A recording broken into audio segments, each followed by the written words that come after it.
Boa tarde. Vou continuar a ler a Bíblia, o Novo Testamento, Atos dos Apóstolos, capítulo 17. Paulo em Tessalónica e em Bereia.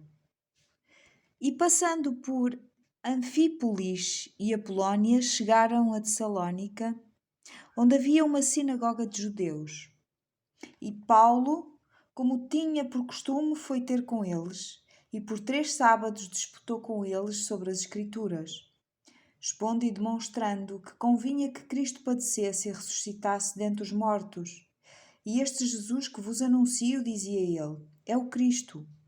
E alguns deles creram e ajuntaram-se com Paulo e Silas, e também uma grande multidão de gregos religiosos e não poucas mulheres principais. Mas os judeus desobedientes, movidos de inveja, tomaram consigo alguns homens perversos dentre os vadios e, ajuntando o povo, alvoroçaram a cidade e, saltando a casa de Jason, procuravam trazê-los para junto do povo.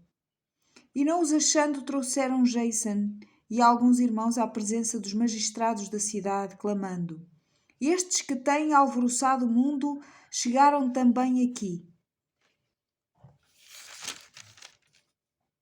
Os quais Jason recolheu, e todos estes procedem contra os decretos de César, dizendo que há outro rei, Jesus. E alvoroçaram a multidão e os principais da cidade que ouviram estas coisas.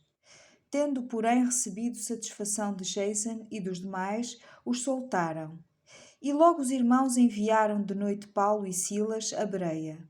E eles, chegando lá, foram à sinagoga dos judeus. Ora, estes foram mais nobres do que os que estavam em Tessalónica, porque de bom grado receberam a palavra, examinando cada dia nas Escrituras se estas coisas eram assim. De sorte que creram muitos deles, e também mulheres gregas da classe nobre, e não poucos homens. Mas logo que os judeus de Tessalónica souberam que a palavra de Deus também era anunciada por Paulo em Bereia, foram lá e exercitaram as multidões.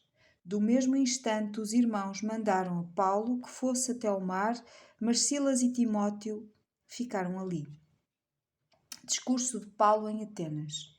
E os que acompanhavam Paulo o levaram até Atenas, e recebendo ordem para que Silas e Timóteo fossem ter com ele, o mais depressa possível, partiram.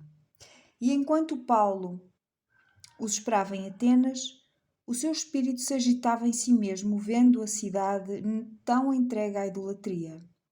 De sorte que disputava na sinagoga com judeus e religiosos, e todos os dias na praça com os que se apresentavam. E alguns dos filósofos, epicureus e estoicos, contendiam com ele, e uns diziam: Que quer dizer este tagarela? E outros: Parece que é pregador de deuses estranhos, porque lhes anunciava a Jesus e a ressurreição. E tomando-o, levaram ao Areópago, dizendo: Poderemos nós saber que nova doutrina é essa de que falas? Pois coisas estranhas nos traz aos ouvidos, queremos, pois, saber o que vem a ser isto.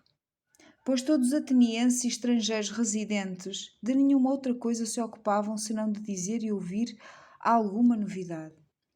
E estando Paulo no meio do Areópago, disse: Homens atenienses, em tudo vos vejo como sendo um tanto supersticiosos.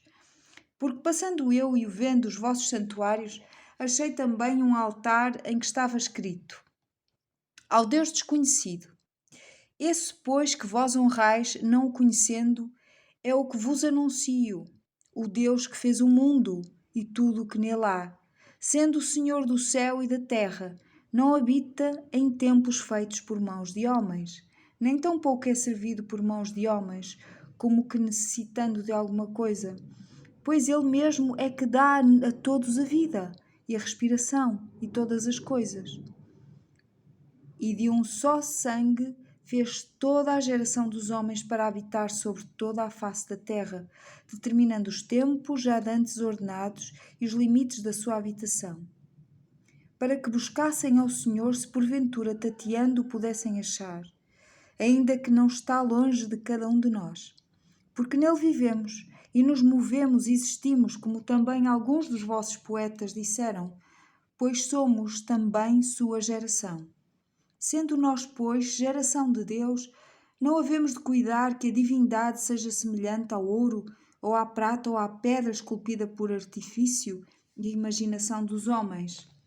Mas Deus, não tendo em conta os tempos da ignorância, ordena agora a todos os homens e em todo lugar que se arrependam, porquanto tem determinado um dia em que com justiça há de julgar o mundo, por meio do homem que destinou, e disso deu certeza a todos, ressuscitando dentre os mortos. E como ouviram falar da ressurreição dos mortos, uns escarneciam e outros diziam: acerca disso te ouviremos outra vez. E assim Paulo saiu do meio deles. Todavia, chegando alguns homens a ele, creram, entre os quais foi Dionísio, Areopagita, uma mulher por nome Dámaris e com eles outros. Capítulo 18. Paulo em Corinto. Irei ler amanhã, se Deus permitir. Beijinhos, até amanhã.